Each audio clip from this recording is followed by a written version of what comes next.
Hey everybody, it's Jason Blaha here, and it's time for part 2 of the Q&As. So let's go ahead and knock this out. All right, first question. Why did you change the frequency of the standing press from every other workout to every workout in Ice Cream Fitness 2.0?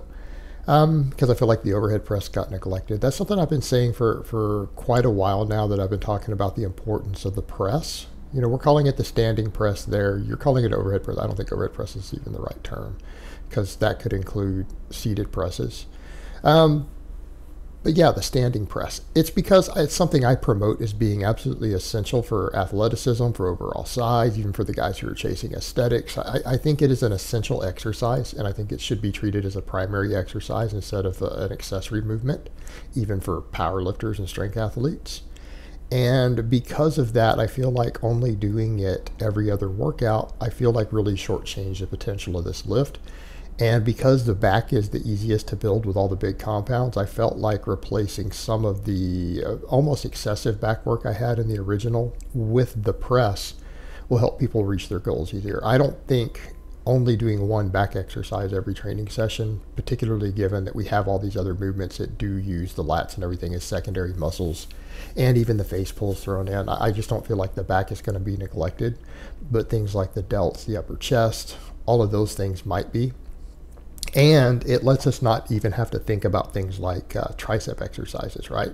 If we have two pressing movements that actually work the triceps differently in every single session done with sufficient volume, it also removes any tendency or desire or need to do any additional tricep work, and we can just focus on strength and overall size in the upper body, with the triceps just coming along easily with everything else.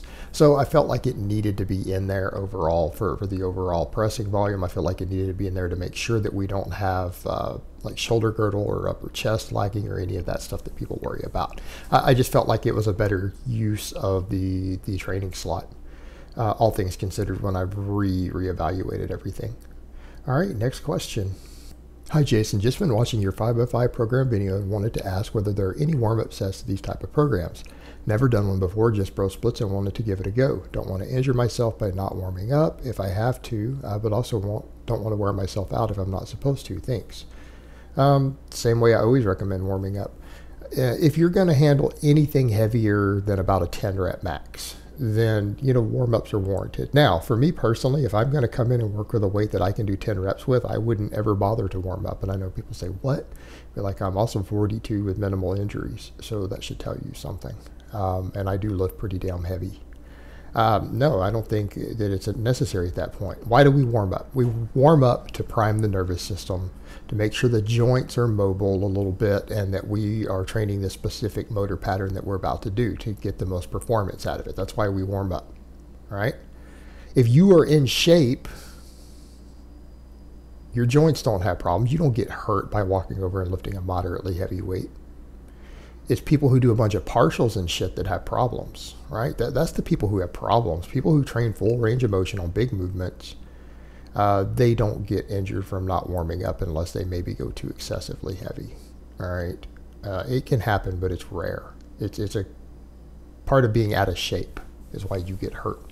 So why do we warm up? We warm up to prime the nervous system for the lift, so you replicate what you're going to do. In other words, let's say you're going to do 5x5 with 200 units. It could be pounds, kilos, whatever it happens to be. 200 units of whatever you're going to lift. Okay. Well, maybe you should start with half of that. Because if you can do 5x5, that's probably a 7 or 8 rep max, right?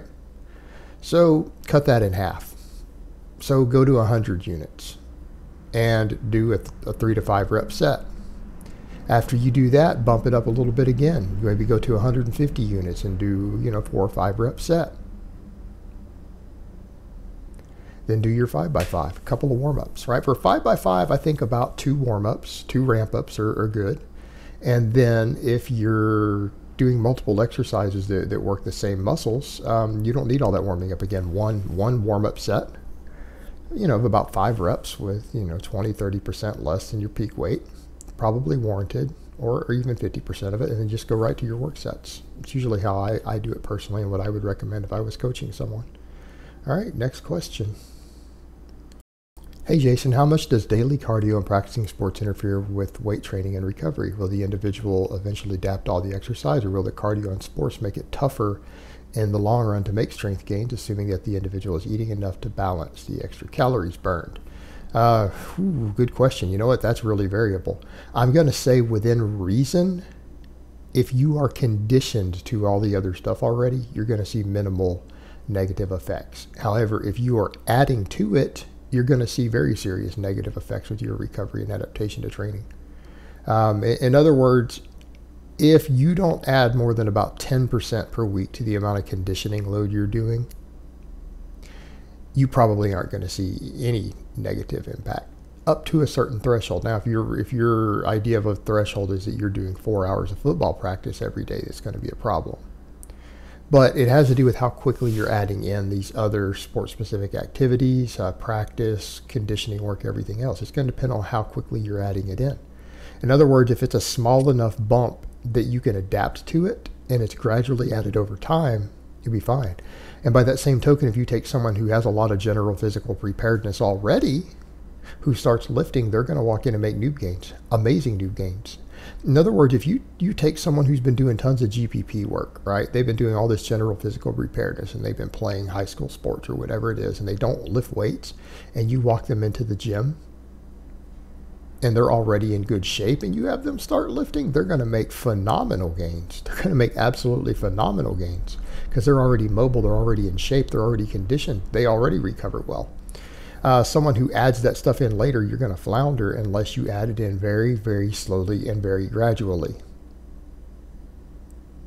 So it's an issue of balancing it all out up to a threshold. Now, you can reach a threshold to where even if you're in great shape and have amazing work capacity to where the other stuff can interfere, it can happen. You can reach that. But it takes a fair amount for that to happen, right? It takes a fair amount for that to happen. But again, as far as adding any, the more gradual you make it, the less negative impact, if any, that it's going to have. All right, next question. Jason, can novices benefit from incorporating lateral raises, and how heavy should one go in performing these? My honest opinion, let me ask you a very simple question. Do you see lateral raises in any of my novice programs? Let me state that again. Do you see lateral raises in any of my novice programs? No. Now, you saw me add more overhead pressing work. You saw me add some face pulls to the newest one, right? Yes. Why? Because those are big compound movements. They're going to give you more bang for your buck on your shoulders. Small movements have never been shown in any data that I'm aware to add muscle mass to novice lifters. Let me state that again. When novice lifters are already doing a reasonable workload of big multi-joint exercises, I have never seen any data that showed novices gaining any additional muscle mass from smaller exercises being added in. So the answer is no, I don't think they could benefit from them at all. I don't think they're going to do shit. That's my opinion if you're going to ask. Now, that being said, why wouldn't we just say, well, just do them as an insurance policy? Because lateral raises are more of a finesse movement, and done incorrectly by inexperienced people or by people watching bodybuilders, they can contribute to very serious long-term permanent injuries. And because a lot of novices will see laterals and they won't pay attention and they won't learn to do them correctly, and they'll watch bodybuilders, what you're going to do is predispose your novice lifters to lifelong shoulder injuries that are going to plague them 20, 30, and 40 years from now and could ruin their ability to lift for the rest of their life. So therefore, I would say programming them for a novice lifter who hasn't taken the time to research this is actually detrimental and dangerous. It's actually harmful to the novice unless you are coaching them in person to perform the exercise correctly. So even then, they're not an insurance policy. They're all risk with minimal to no reward. So I would never recommend them to a novice for that reason. All right, next question and last question of the week. So many big names in powerlifting these days do not squat low enough. Did depth requirements change to parallel? But if you're a little above and have a big total, that's cool too. I didn't get the memo. You must be really, really, really, really new to powerlifting. Lately? You mean as in lately you're seeing federations argue about it again and point out that a lot of federations are letting people go high on their depth, right? This comes around and we argue about this for years and years, and different federations are more strict than others on how they judge depth. The rules are very, very clear. So what you have is bad judging that's allowing this to happen. Now, let me ask you a simple question. Like, you'll see this with the West Side guys a lot. Plenty of the West Side guys squat high in comp and set world records. What is West Side's purpose? West Side exists as a gym to create as many world record holders as possible. That's one of their stated goals. If you have a choice of 7 federations that are all allowed to be world record holders on Powerlifting Watch, and one of the federations will let you squat 2 or 3 inches or 4 inches higher than others and not follow its own rules, and you want to break world records, if you have any sense and you want that world record, you're going to go do that. Because if it's being counted and it's legitimate, you're going to do the one that lets you get away with it. It's common sense for a competitor who wants their name in a record book. Now, I don't know what the solution is. A lot of people say, well, the IPF has these strict judging and blah, blah. Well, the IPF has its stick up its ass. It has its own set of problems. I mean, the IPF isn't strict on bench press. I don't know why they pretend like they're strict on other stuff. They allow silly bullshittery on the bench press that most other federations don't allow, even though they're strict on squat depth, so they don't have room to talk. And they know they allow stupid shit on the bench press, like starting with your ass off the bench, unracking with your ass off the bench. Are you serious? What a bunch of morons. I mean, who allowed that in their rule book? Sheer stupidity, right? They're no better than anyone else, other than they're strict on squat depth, right? You can give them that. But that's the only thing they actually really, I think, are strict on. Other stuff, they allow stupid bullshit like the bench press.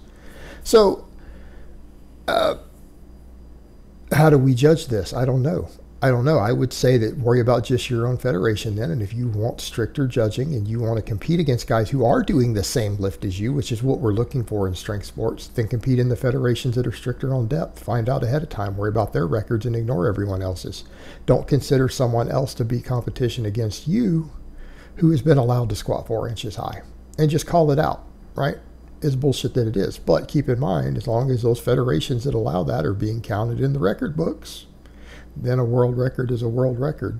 And so I would say to you, if your goal is to get a world record and that's all you care about, then you should actually consider allowing the feds that technically let you cheat on the rules. Because at the end of the day, if you want to be a winner, you want to be a champion, you win by any means at your disposal.